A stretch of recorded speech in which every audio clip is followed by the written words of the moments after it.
Hi there, and welcome to Excel VBA Programming, the complete guide.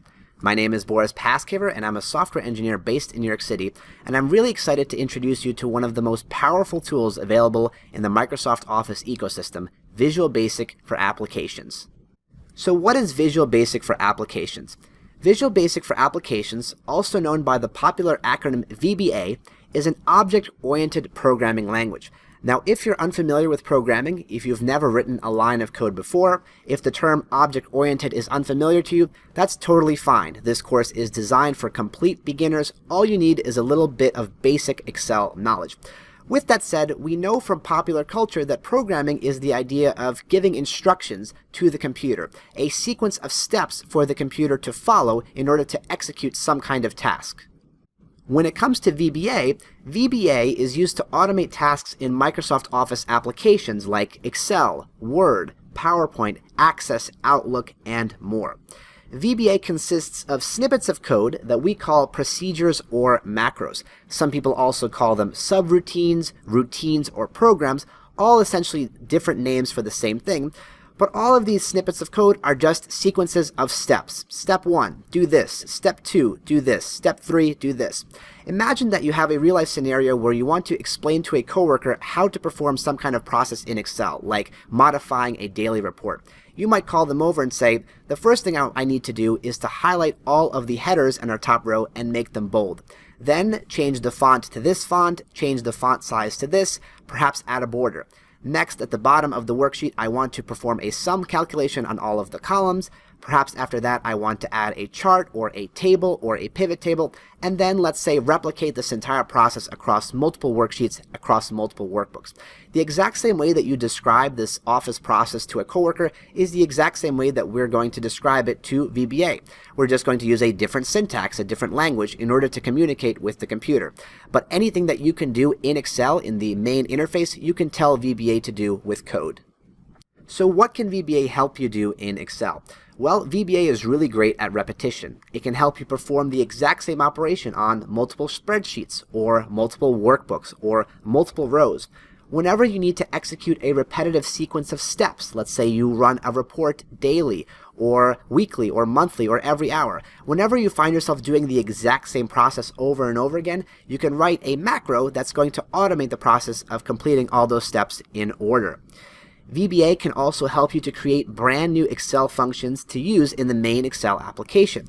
By default, Excel 2016 includes over 400 functions, but perhaps you need a custom function for your project or your business needs or your company. You can actually use VBA to create brand new Excel functions. You can also use VBA to react dynamically to events like user interactions. What do I mean by user events? Well, imagine things like the user opening a workbook, or creating a brand new worksheet, or even entering or deleting a value in a cell. All of these things are called events. They shoot off at a given moment in time when something occurs. We can actually use VBA to dynamically react to those events, to do something when they occur. For example, we can trigger a workbook to save whenever the user enters a value into a cell. We can also use VBA to render custom user interfaces. We call these things user forms, and they resemble very much like a real-life web form where we have inputs. We may have radio buttons or buttons to click or checkboxes to check. And after the user completes the user form, we can take the data that they provided and use it to modify the worksheet somehow. It's a really great approach for reducing the total amount of errors that the user can commit and asking them to submit their data in a much more controlled environment. Finally, although it's not covered in the course, VBA can also be used to communicate between different Office applications. So for example, if you want to use Outlook, the email app, to send an email to every single email that's listed, let's say, in a spreadsheet, you can do that. And although this course doesn't cover cross-app communication, as soon as you understand the basics of how VBA works in Excel, it's a lot easier to apply this concept to other Office apps and especially make them communicate with each other. So why learn VBA? Well, as I mentioned, VBA reduces the redundancy of your Excel workflow. Just about everybody uses Excel from time to time, whether it's for professional reasons or for personal reasons like calculating your personal finances or even calculating sports statistics. Microsoft Office is installed on over 750 million computers worldwide. So Excel is a really, really popular spreadsheet application, the most popular one in the world, and it's highly likely you're going to be working with it from time to time. So why not pick up a skill that's going to help make you more productive and more automated within it? VBA will grow your technical skills as a general Excel user and as a business analyst. If you've reached a threshold in your knowledge of Excel, if you're wondering what's the next best thing that I can pick up within this application to make me a more productive employee, VBA is undoubtedly the #1 answer. There is no other tool available within any Office application that will give you as much power as VBA. VBA also offers an excellent introduction to computer programming in a familiar work environment. Now, I mentioned earlier that you don't have to know anything about programming to start this course. If you were interested in learning programming for the first time and you picked up another language outside of VBA, you usually have to learn a lot of things to get started. You have to learn the context in which the language operates. You might have to pick up a brand new text editor. It's a lot harder to get started with something from scratch. The great thing about VBA is that most users have at least some basic knowledge of Excel, how we enter values, how we enter functions, the general purpose of a spreadsheet, and because you have that pre-existing knowledge, you have a really strong foundation, and a lot of the complicated things that you'd have to learn in other programming languages, you don't have to learn here. You can just focus on the brand new concepts within the context of something that is already very familiar to you. Finally, VBA remains a valuable skill in today's job market. Microsoft itself has said that VBA will be around in Windows versions of Excel through 2036. That's 20 years from now. So this isn't going anywhere. It's here to stay, and it's used a lot across many different industries, including finance. So it's an incredibly valuable skill, but even if you don't work with Excel in your day-to-day job, it's an incredibly amazing thing that you can pick up as a general Excel user. I want to take a brief moment here to discuss the history of VBA. VBA is a modern dialect of a language called BASIC that goes back all the way to the 1960s. The two are completely different languages. VBA is just inspired by the syntax and logic of BASIC. That's what we mean by modern dialect. In 1991, Microsoft released the Visual Basic programming language for Windows. That's also a completely separate language that's used to build standalone desktop applications on Windows. So the important thing that I want to emphasize here is that BASIC, Visual Basic, and Visual Basic for applications are three completely different things. In 1994, Microsoft released the first version of VBA, Visual Basic for applications, with Excel 5. So again, VBA was inspired by Visual Basic, which itself was inspired by BASIC, but VBA can only be used within the context of existing Office applications. It can't be used to develop something outside of an Office application. So, key takeaway, both VB and VBA are inspired by BASIC, but they are completely different languages. I also want to provide a really cool throwback here.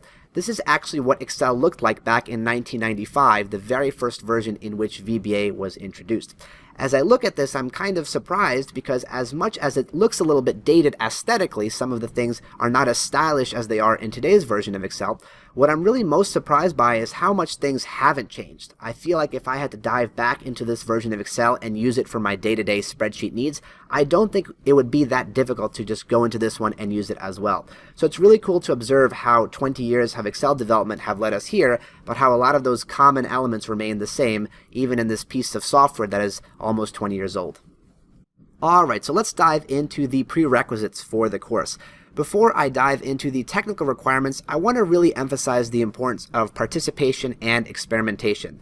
No matter how many tutorials you watch, there really is no substitute for writing code yourself. You have to be willing to try out different things yourself. You have to be willing to make mistakes. You have to be willing to deal with the frustration of running into a bug and having to Google it and reading responses on Stack Overflow and the like. No matter how effective a course is, no matter how many video tutorials or quizzes or assignments there are, the single best way to learn is to try things out yourself. So I strongly recommend, regardless of your Excel knowledge or your programming knowledge, whenever you watch a video in this course, copy the code alongside in your own version of Excel. Make sure you're not just watching, make sure you're participating, and then after the video is done, try out something different. Try an alternate syntax. Don't be afraid to fail. Don't be afraid to run into bugs. That's the quickest way to learn.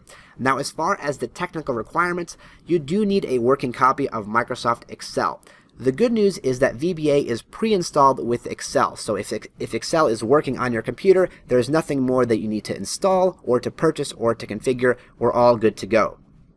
For this course, I strongly recommend Excel 2016 for Windows. As of right now, at the end of 2017 and the beginning of 2018, when this course is being recorded, this is still the latest version of Excel. Backwards compatibility issues are always possible. This won't be an issue with different versions of Windows, but may be an issue with different versions of Excel. So if you have a more dated version of Excel, especially something really old like 2003 or 2007, versions that are more than a decade old, I do recommend investing a little bit and getting the most recent version. It is worth the upgrade. There are a lot of brand new features introduced, and that will ensure the least likelihood for running into errors and backwards compatibility issues as you proceed throughout the course.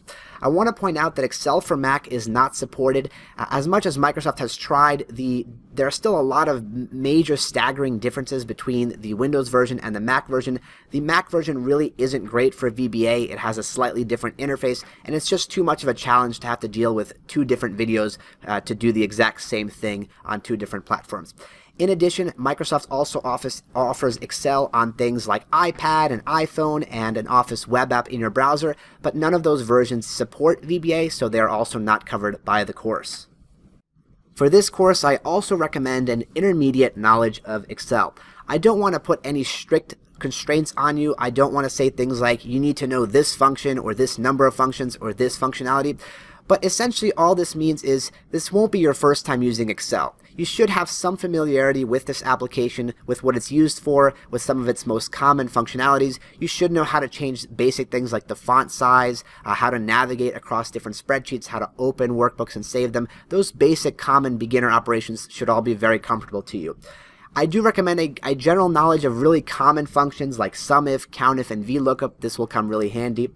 And, of course, a little bit of experimentation with things like pivot tables, charts, and graphs. You don't have to know every detail. You don't have to know how to create, two axes on a graph or all of the nitty-gritty details of a pivot table, but just a little bit of familiarity with these things. If you've never played around with any of these Excel features, I do recommend spending some time with a general Excel course before diving into VBA. VBA deals with interacting with a lot of these existing Excel functionalities, so if you don't know them, it's going to be hard to write code to deal with them.